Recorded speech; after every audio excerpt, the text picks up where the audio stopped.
साला इसको जब जब छूते हैं मेरा फीलिंग जग जाता है। लगता है समझ में किन्नर जैसा यार। हाय हाय। हाँ ठीक।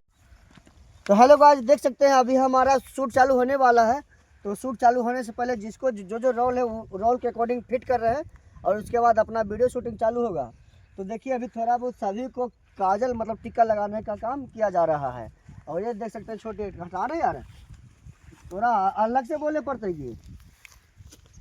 सबको हिंदी में बोलते लेकिन समझ में नहीं आता है, समझ गए? ये लगता है एकदम किन्नर जैसा यार। हाय हाय। हाँ ठीक है, आजा आजा। मधब्बा का मोछ ज्यादा जरूरी है। हाँ, इसको जब जब छूते हैं मेरा फीलिंग जग जाता है, समझ में नहीं आता है। एक वीडियो में ऐसा ही वीडियो शूट करे थे, साला ऐसा फीलिंग आ गया था कि वीडियो में हंसना पड़ा, फिर भी जबरदस्ती वीडियो को हम निकाल दिया।